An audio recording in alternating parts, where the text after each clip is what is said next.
Battlefield Bad Company 2 released at an unusual moment in the history of first-person shooters.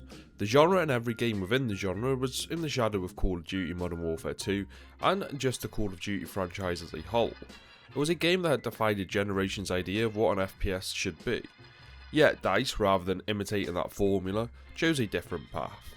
They didn't try to compete with Call of Duty by simply replicating the same formula but in a different game. Instead, they doubled down on something more grounded and ultimately more enduring. The physicality of destruction, the satisfaction of teamwork, and a world that felt tangible in every explosion, and a multiplayer experience that was addictive as hell. It's difficult to overstate just how ahead of its time Bad Company 2 was.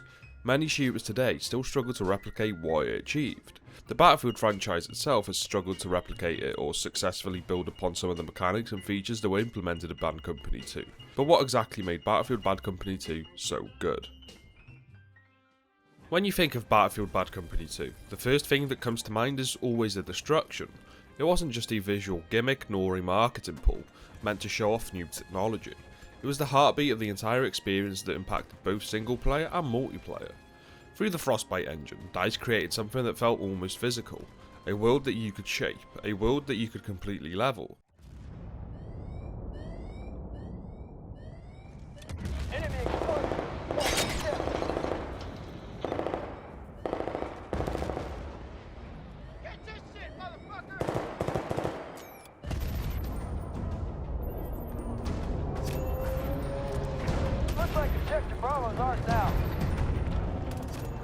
Someone camping in a building, blow that fucker up. It's difficult to emphasise just how transformative that felt in 2010.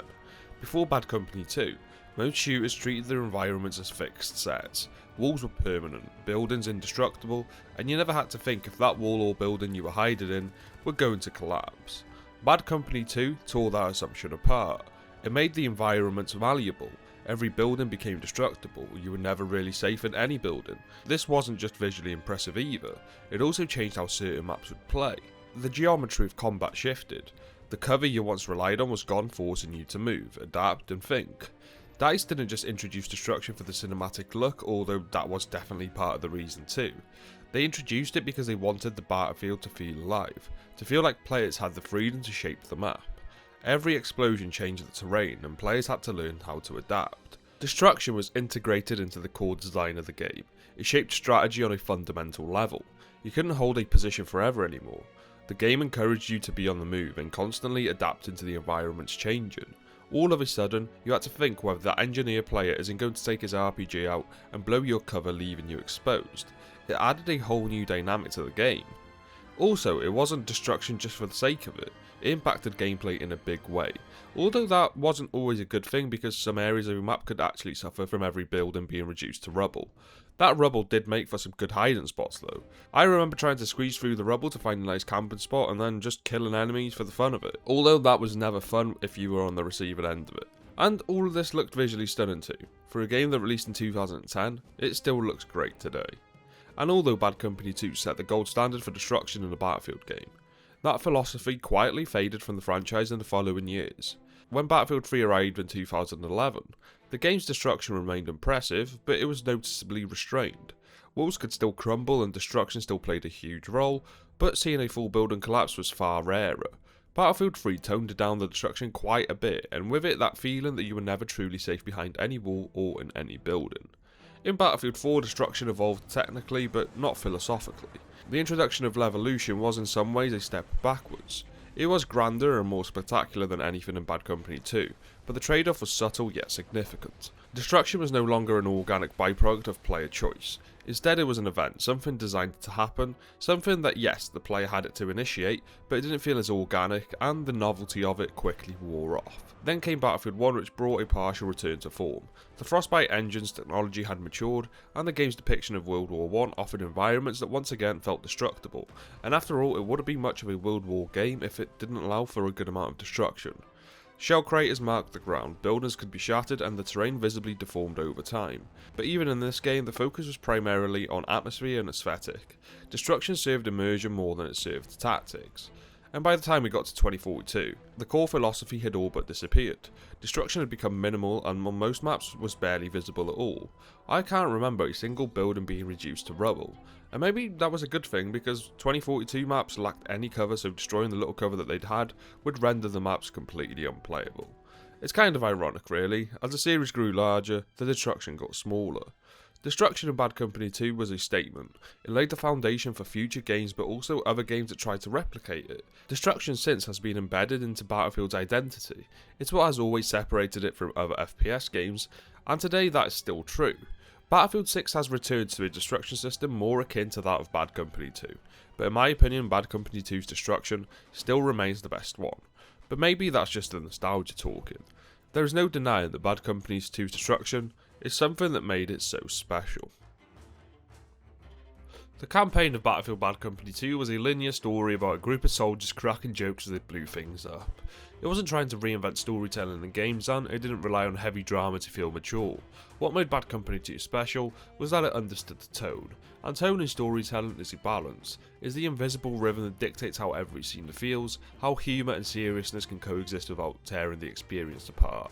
Most games in the genre either lean too far forward with one or the other, losing any sense of emotional weight. Bad Company 2 somehow walked a perfect line between the two in my opinion, but the gameplay itself wasn't anything revolutionary, and neither was the story to be perfectly honest. The main reason why the campaign is regarded and remembered as one of the best is simply down to the characters. They were likeable, they didn't take themselves too seriously, and because of that they resonated with players. I don't really have much more to say about the campaign. It's probably the best the franchise has had, but let's be honest, it's the best out of a bad bunch. And in all honesty, no one ever plays a Battlefield game for its campaign. They always play it for its multiplayer. Battlefield Bad Company 2's multiplayer was where the game's design philosophy came together in perfect harmony. It was where destruction, teamwork, pacing and sound came together into something that felt raw, unpredictable, and most importantly, extremely fun and addictive to play. It's here that Bad Company 2 became Battlefield distilled to its purest essence. The game offered players 4 classes, Assault, Engineer, Medic and Recon, and the entire experience was built around how those 4 roles interacted. Every class was designed with purpose, clarity and balance. The Assault class played slightly different to any other Battlefield game. It didn't have a med bag or defibs like it did in BF3 or BF4. Instead you had an ammo bag for resupplying yourself or your teammates, and grenade launchers for your weapons. That was unless you equipped the all-kit weapon, which for example could have been a shotgun, then you would have access to C4 too. The Engineer class played the same way it always has. It had access to submachine guns and anti-vehicle gadgets like rocket launchers and AT mines, and obviously the repair tool. The Medic played similarly to the way they do in Battlefield 6 in a sense. They had machine guns and were the ones dishing out health and reviving players. Finally, the Recon class, which by the way, in my opinion, Bad Company 2 had the best Recon class in all the Battlefield games. The ghillie suit and the snipers you could use were just incredible and felt amazing to use too. But Recon also played the same as always. Their main objective was to gather information and spot enemy players. The class system as a whole was the best the franchise has ever had in Bad Company 2 in my opinion. There was a balance and cohesion between the classes. The main reason for that is that there wasn't a lot of gadgets for you to choose from. Most classes had a maximum of 3 gadgets to choose from and that was it. If you were playing as a medic you could only use the defibs and medic bag, and that same rule applied to other classes. What this resulted in was people actually used gadgets that would define their class in the best way possible. You play Battlefield 6 or even Battlefield 4 and other games and you can play as Engineer and pick other gadgets that will result in you not being able to deal with vehicles in a meaningful way. You weren't spoilt for choice in Bad Company 2 and that was actually a good thing. Of course that probably wouldn't go down well in today's market because the game wants to give players the freedom to play how they want, but I think restricting that freedom is what made the class system thrive in Bad Company 2. Not only that, but it meant balancing those gadgets and classes as a whole became a lot easier. You didn't have 20 odd gadgets to balance, but only maybe 12 as a whole. It meant that each gadget was viable and easy to balance. Balancing gadgets and weapons have always been an issue with Battlefield games, however Bad Company 2 in my opinion had really good balancing. And that same thing applies to weapons, there wasn't that many of them, and they were easy to balance. The only thing that I would say kind of sucked was when you kept dying to someone who had magnum ammo unlocked for the weapon, which made their weapon do 25% more damage. That shit killed you pretty quick. Of course you could counter it by using the ceramic shield specialisation, but still, if you didn't have either of those unlocked, it was quite frustrating. However, what defined Bad Company 2's multiplayer wasn't its class system or its weapons. I think that it was Rush.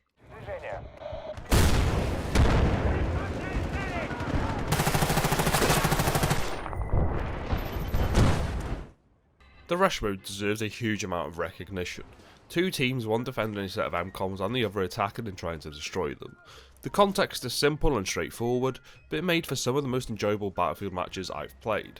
It encouraged teamwork. You couldn't play solo and win the games. You had to coordinate and work together, which created a fantastic team dynamic. Rush was the epitome of Bad Company 2. It was the best game mode to play. Conquest was actually not a fan favourite back then.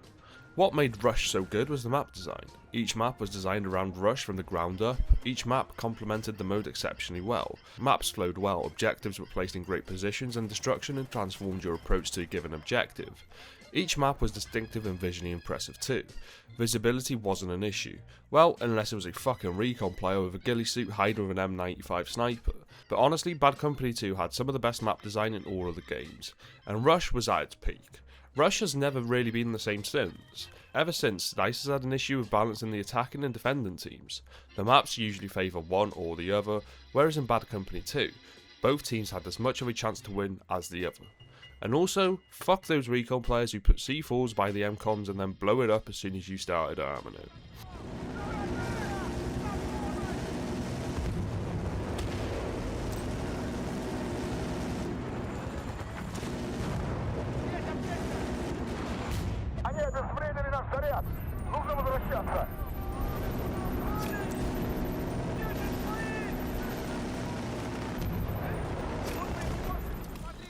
Gunplay was great too. It was tight, felt slightly weightier than it does now. TTK felt perfect too in my opinion. It wasn't too quick, but it wasn't too long, just right in the middle. Sniping was probably my favourite. They felt powerful, especially AM95. That thing packed a real punch.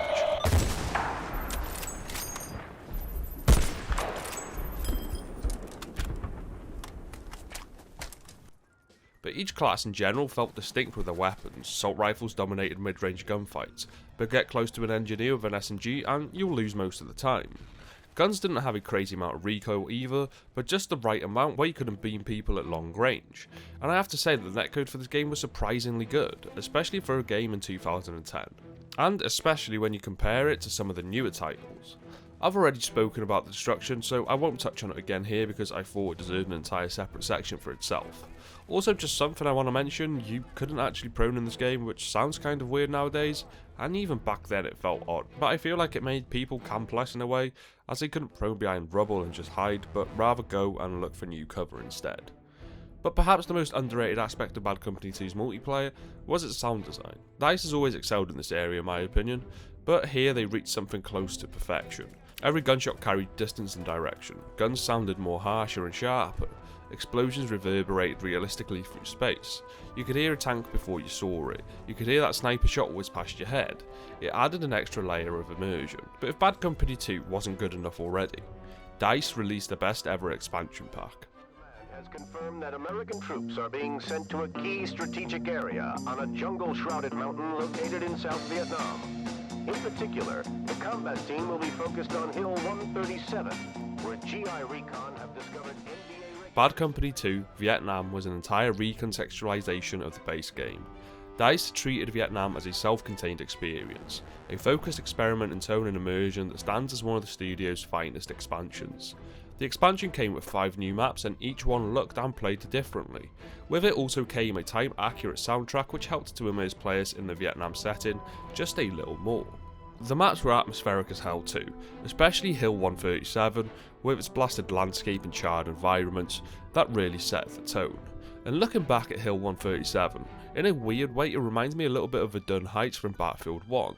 The way the maps were designed were slightly different to those of the base game. Gunfights were now closer due to several trenches, bushes and other hiding spots that reduced the distance of engagement. It made the gameplay feel slightly more chaotic from the base game, but I think that was the point. They wanted it to feel more brutal, more chaotic, because that's what the Vietnam War was. I mean, even the end of the round screens were incredible.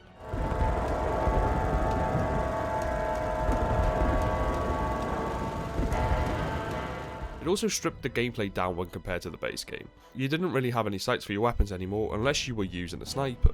The fancy gadgets were also gone. It was a true Vietnam experience. And I almost forgot to mention, you could use a flamethrower. Yes, a flamethrower, and it was amazing. Even today, Bad Company 2 Vietnam stands as one of the few DLCs that feel like a true artistic extension of its base game.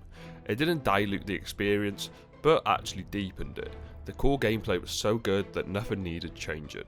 It just needed an incredible reskin. By immersing players in brutal, haunting and beautiful environments, it has gone down as one of the best expansion packs in FPS history in my opinion.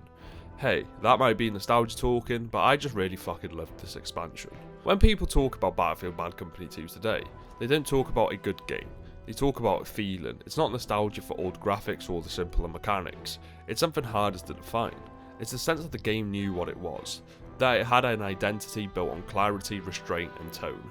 It didn't try to do everything, it just tried to do few things exceptionally well, and in doing so, it created one of the most cohesive Battlefield games ever. That's what makes Bad Company 2 stand apart from everything that came after it. Later Battlefield games chased scale, spectacle, and offered more complexity. They introduced larger maps, more customization, deeper progression systems, and in doing so they lost the texture that made Bad Company 2 so good. In Bad Company 2, every explosion mattered, every piece of cover that vanished changed how you thought about your positioning. The game's systems all pointed toward a single truth, that teamwork and situational awareness was the best way to win a game. And that's something modern multiplayer shooters have largely forgotten. The genre has shifted away from clarity toward convolution. Systems now exist to sustain engagement rather than to support good design. Unlock trees, microtransactions, battle passes, all these layers have buried the purity that once defined games like Bad Company 2. That's why it's remembered so fondly. It represents a time when shooters were about fun and addictive gameplay. Modern Battlefield games have more of everything, more weapons, more players, more explosions, but somehow less meaning. They've traded personality for polish, depth for density. Bad Company 2 wasn't just smaller in scope, it was sharper. Every piece of its design spoke the same language, every sound, every animation, every line of dialogue served the same purpose. And that's why, 15 years later, people still ask for Bad Company 3. Not because they expect DICE to recreate the mechanics exactly, but because they want to feel that spark again. They want a game that remembers what made Bad Company 2 so good. Will we ever get a Bad Company 3 game? Probably not, and if we do, it won't ever feel like Bad Company 2 did, because what DICE captured with Bad Company 2 was lightning in a bottle. A destruction system that to this day remains the best in the franchise. Maps that were all designed with one game mode in mind and that played exceptionally well. A class system that actually required teamwork and an identity that players loved. And then Vietnam, the best Battlefield expansion ever. It was the cherry on top.